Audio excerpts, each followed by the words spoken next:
Hi, I'm Colm and this is Phil. We're from Sealasash. Sealasash is a company that restores and repairs and makes old windows work beautifully and makes them draft proof. We're in the courtyard of Willow Court, an 1830s barracks building where we've been asked to restore the windows. So on this job, the windows were all boarded up on both sides. We couldn't really see what state the original windows were in, and we have strict guidelines as to what we're allowed to do to conserve the old windows. Come along with us, we can go and have a look at the process we went through from start to finish.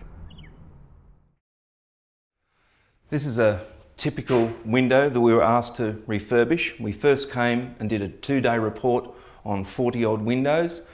There can be anything from broken glass, as you can tell, broken mullions, broken stiles, broken rails. It's very hard to do a report from here, but that's what we did.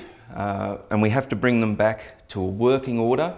So they're draft proofed, so the rooms are functional. It's a process where we have to remove the outside hoarding, you can see, which is galvanised iron screwed to this chipboard onto a timber frame that's then bolted to the inside. So first we remove all this, we pull the sections of the windows apart that we can, we refurbish all the windows, make them operate, we put a draft seal in them and we put them back together. A lot of the damage, when they actually stop the vandals getting in, they've nailed these boards across. Well, that's actually caused a lot of damage because as we're removing them, some of the stiles are really quite pitted. On this window, one of the major repairs will be putting a new sill in here, which has to be hewn pine because all these windows are hewn pine. As you can see, this one's completely missing and the bottom of these are quite rotten, so we'll have to refurbish all that, scarf timber in and then put a new sill in. And now Phil is going to start work on preparing the linings to take the refurbished sashes when they're ready. So this is one of the windows we're repairing. This one has a fixed bottom sash and the top sash only travels this distance, about 6 inches, and it has what isn't here is a little piece of timber that has a leather hinge, which will restore all this. So the top sash just slides up and down a little bit and the bottom sash is fixed. So what I do first is I just brush it all the way down. I don't scrape any of the paint off because they want this patina left on there.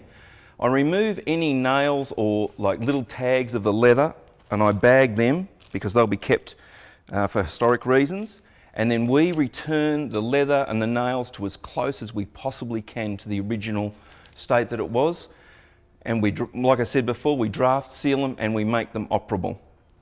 Part of the damage that's been caused is when they nailed the windows closed and they used these 4-inch flathead galvanised nails which have caused a huge amount of damage to the stiles, some of which we have to now replace because of this. As I'm removing nails and different things from the windows, I can determine how old the pieces are, whether they're original or they've been added later, usually by the nails. This nail I can tell by the shape of it and the mis-centered head that it's an original nail pre-1850, so that the material that was in was an original piece. At the end of every window I have to catalogue every find I find and I put a little notepad which window number it came off, and then there's some kind of a record of where all these artefacts have come from. I'll just show you one of the examples of the damage we're fixing.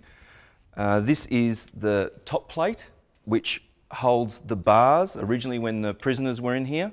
This one we are going to obviously have to replace. There's just not enough left for me to fix it. But there's one in good condition. So I have to make window number 1 look like that. Okay, so this is the area where we bring all the sashes, having established what needs to be done to them. They're all lying up against the side here, ready to be worked on. And as you can see, Pegman in the background here is re-glazing one of the sashes. There's about 100 pieces of glass to be fitted so far, there may be more. And we do all of this in-house. We have our own tradesmen for all the various different aspects of work that are required. Okay, as you can see on this sash, the amount of damage that's been done from the nails that have been put through it in an effort to protect it is considerable. This will all have to be filled and all these nails are going to have to be removed and we'll have to do some routering down this edge to do some repairs. So Yep. we'll just turn it over and see what happens on the other side. Okay, well, as you can see here, there's a big chunk of timber missing out of here. So I'm not quite sure. What do you think we're going to do with this, Phil? I'm going to have to scarf another fairly major piece of timber into there, because we have to try and keep the original timber as much as possible. But that is quite bad. Some of this has been replaced already by the looks of it. Yep. Yes, I'd say these mullions have been kicked in, cause that to snap, and there's different mullions in there. Okay.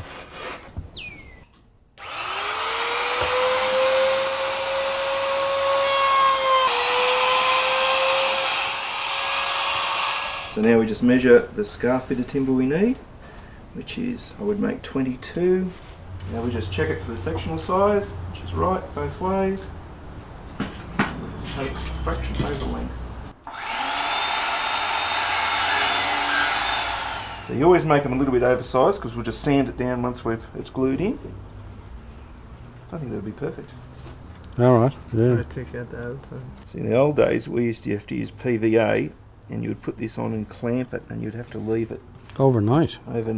So you had to repair, 30 windows at once to keep it all This going. enables us to do serious quick repairs.